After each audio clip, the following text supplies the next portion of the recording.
Good morning. Okay, I wanted to address a question that I was getting about teenagers and how we can help them during this time when they've lost so much of what are considered rites of passage, right, in this time. So who am I talking about? I'm talking about 8th graders who are missing out on things like their Washington trip. I don't know about any of you, but as far back as I can remember, and I know before me, 8th graders were going off to Washington, and they're still doing it, for those of you who didn't know. And other sort of big trips, different schools go on different things, that they will never have back again. They've been looking forward to it, probably for the last 3 years, and that's gone, and it's gone forever. That experience is gone forever. That specific experience is gone forever. Then we move into high school, and we have high school seniors, and we have no graduation, and we have no prom, and we have no last day of school, and we have no last game for senior athletes, last competition for senior anything. All of those last things that you are supposed to do that mark the end of that time and the beginning of the next phase of your life. Those are gone. Gone forever. Nothing we can do about that. Then we have college, and we have college seniors who are going to graduate with no fanfare. They will get their degree, and there will be no pomp and circumstance, literally and figuratively, for them. And we have college athletes who are playing in potentially their last game ever. They're not going pro. They're missing out on their championships. They're missing out on the feeling of graduating, right? They will get to graduate, but they won't have that feeling of graduating. So I wanted to talk a little bit about how we cannot fix, handle, or change this for them, but we can be supportive and empathic and understanding about what they're going through and how they're handling it, okay? So I will try to be as organized as possible. I'm not a very linear thinker, so I might ramble a bit. Number one, let's talk a little bit about defense mechanisms. So for those of you who don't know what I'm talking about, we all use different defenses, right? I'm sure you've heard these in pop psychology and things like that. We use denial, and that's a big one, right? And the reason I bring that one up is because teenagers use it a lot. So teenagers, as a phase, as a developmental phase, teenagers are managing two major things. They are doing what we call object removal, which is emotionally separating from the dependency role on their parents, and they are in a struggle for identity. They are trying to figure out what kind of an adult they are going to become. What does that look like for them? So they think about things like careers, and they think about friendships, and they think about morality and politics and all of those different things that go into who we are. And they play with all of those things. So it's a very tumultuous time. Going from the elementary school age, like, pre-teenagehood, into being a teenager and then into being an adult is a tumultuous time. Everything gets stirred up. And so the hormones, all of it. And so when confronted with overwhelming stress, it is not so unusual for teenagers who want to be treated like an adult on a Monday to be acting like a toddler on a Wednesday. Okay, they tend to regress, which means, and regression looks like using primitive defenses. So defenses that you would see much younger children use. And so they may be in denial about how important something is. They may, show up on a beach with a bunch of their friends and party in spite of everything because they just deny their vulnerability. They deny their impact on the rest of the world. They just are so frustrated and feel so out of control that they are just not going to let the world take one more thing from them. And they are going to be the masters of their own fate. And so they do things like gather in groups and make, not great decisions. Please remember, or know, if this is new to you, so this is some really broad level neurobiology. I'm a psychologist, I'm not a medical doctor. Do not hold me to this, but basically here's the gist.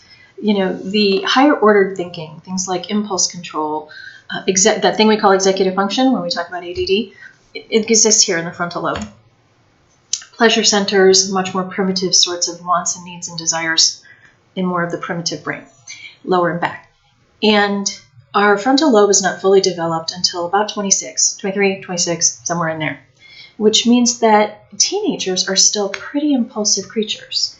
as human beings, they're beginning to use their abstract thinking. They can think globally at times. They can wonder about things globally. They can be so creative. It's an amazing time. But under stress and pressure, they often still behave impulsively and show errors in overall judgment.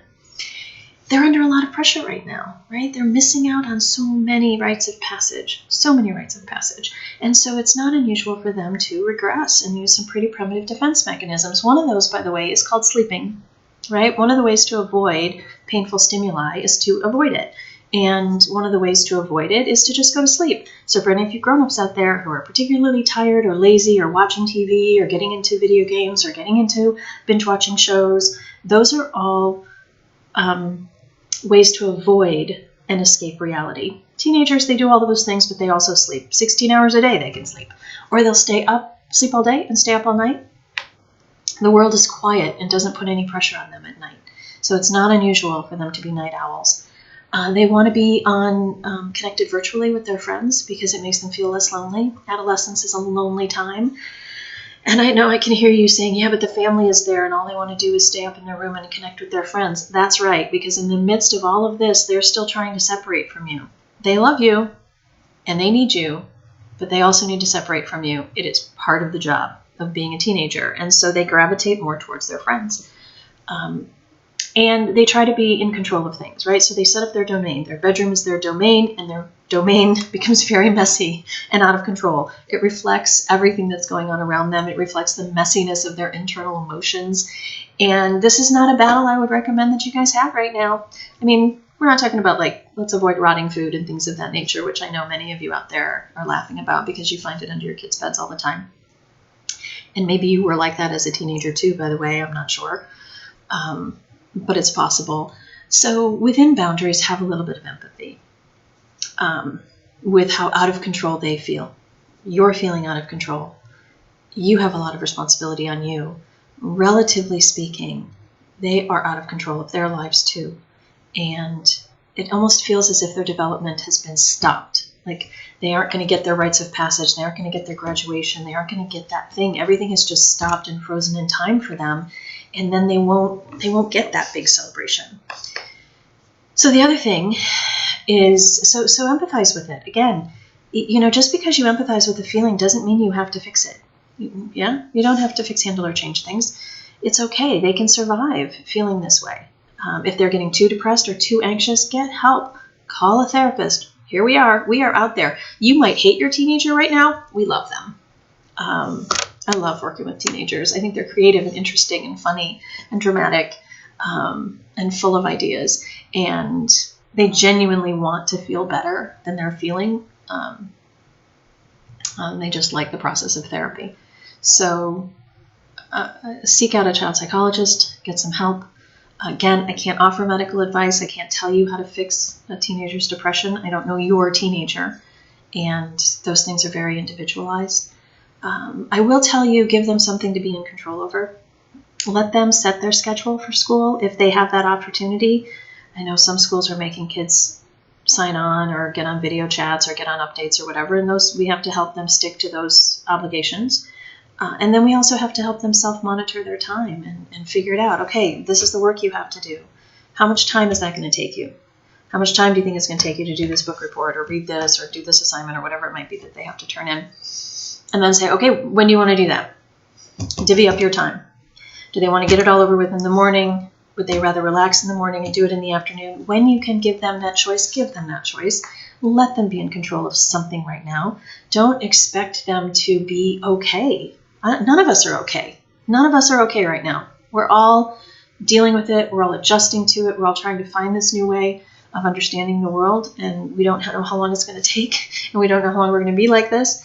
And then when they talk about the things that they're going to miss, let them be sad for a minute, right? Just let them just say, no, it's so hard and I wish I could fix it for you. You can wish, but you cannot fix. I wish I could fix it for you. Maybe you and your friends could come up with something. Maybe they have their own graduation in June, maybe in small groups. When this is all over, maybe they Have a parade. I don't know. They are super. If you let teenagers go, they are super creative. And if you can rally the parents in your school district to come together, that's kind of for high schoolers. For college students, you guys are becoming adults. They are becoming adults. And they may not be able to get all of their friends together, but I don't know, ask them what they want to do. Ask them to come up with their own rite of passage. What is something that they want to do to mark graduation if they can't have one? And allow them the space to be creative and to be thoughtful and to connect with their peers. And maybe they want to do something virtually. It's hard to say what will happen in the next month or so. The college students know they're not going back to school. Not all teenagers know if they're going back to school.